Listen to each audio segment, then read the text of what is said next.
Welcome, everyone. Thank you for coming today. Just a little rundown on our program here. I'm going to give some information, and then we have two folks here that are going to talk to us about how important Social Security is to them. And then I'll finish up and I can take questions. On April 14th, Social Security was set to make changes to its customer service processes to require in-person visits for phone-eligible services. AARP has been fighting these changes since they were first proposed, and millions of our members have reached out to Congress. Just yesterday, Social Security confirmed to AARP that beginning April 14th, they will allow all claim types to be completed over the telephone as done previously. As AARP's Chief Advocacy Officer Nancy Lamond stated, this is great news for older Americans. Social Security listened to AARP and millions of Americans on this topic, and we're grateful. This is a good step forward, but we know more must be done to correct the long-standing customer service issues at Social Security. Let me share some facts with you. More than 1 in 6 North Dakota residents receive Social Security benefits. 44% of individuals 65 and older live in families that rely on the program for at least half their income. 19% of individuals 65 and older live in families that rely on the program for at least 90% of their income. Few issues matter more to older Americans than Social Security. Our members tell us all the time how important Social Security is to them and their families. We have two people here today to talk about the lifeline that Social Security provides to them and why ensuring Social Security customer service is important. First, I'd like to introduce Belle Neibel. Belle? It is good to be here today and speak about something that is very important to me also.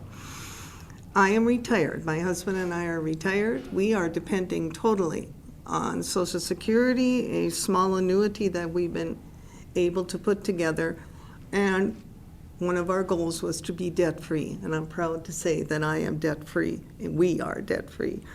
The new rules that we are talking about, that Nancy talked about, do not make any sense to me.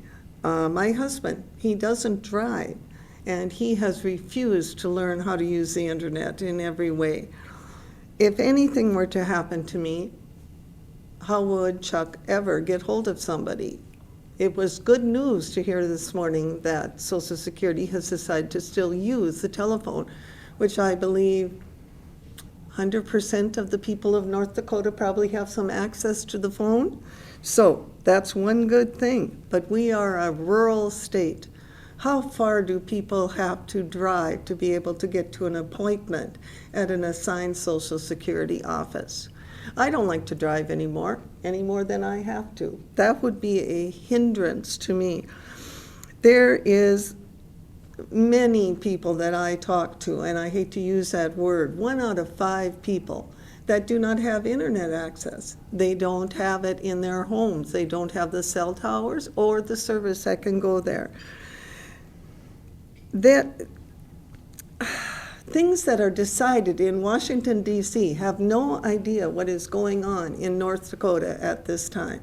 I've lived in this state my entire life. I am amazed how much forward we have gone, but we are still a rural state.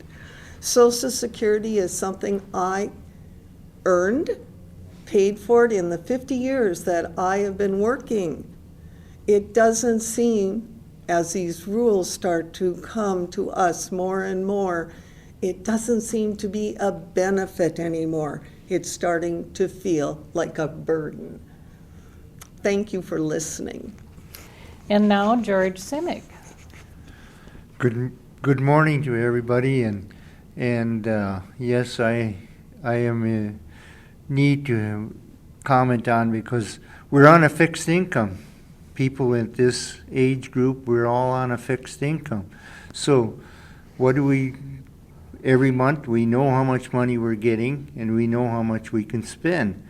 and we need to make sure that that is coming in all the time. And one of the things I find that would be my wife is in a nursing home right now, and we're using Social Security to make the payments on her upkeep.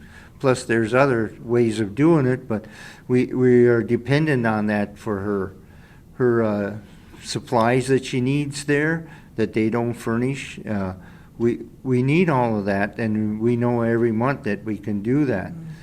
And it's so important that we can have some communication with the Social Security Department through the landline or cell phone or whatever, instead of being put on hold for a long time and waiting and waiting and waiting. So these offices are very important to be around the different smaller communities and help these people, because they can't afford to drive, or they don't even drive all the way to a main district office. So I guess I've depended on Social Security more as I grew older. I paid in, like Belle said, 50 plus years. It didn't mean much to me when I first started, but now I know it's very important. And I'm wondering what's going to happen for the future of my children and my grandchildren. Is it going to be there someday to help them also, like it's helping me and my wife? So that's about all I have right now. So Thank you, George. On behalf of George and Belle and our 82,000 AARP members in North Dakota, AARP is continuing to push to improve customer service at Social Security. What was once a persistent concern has now become a crisis. Our members are deeply concerned by the rapid deterioration in Social Security's customer service. For most of last year, Social Security maintained a busy rate of 0%. But that has since changed, skyrocketing in March to nearly 1 out of every 3 callers getting a pre-recorded message that the lines are too busy and are then hung up on by the agency. Those lucky enough to get their call answered often wait up to 2.5 hours or more for a call back. Kathy from North Dakota shared with us, I tried calling the 800 number and was on hold for over 2 hours, 3 days in a row. I can't access my Social Security online as it's frozen.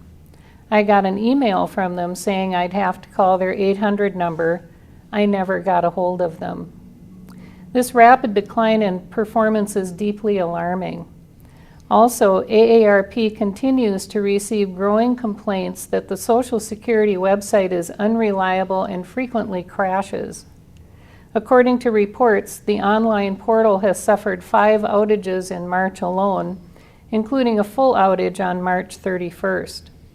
More must be done, and Congress must provide Social Security with the oversight and resources necessary to deliver the quality customer service Americans have earned.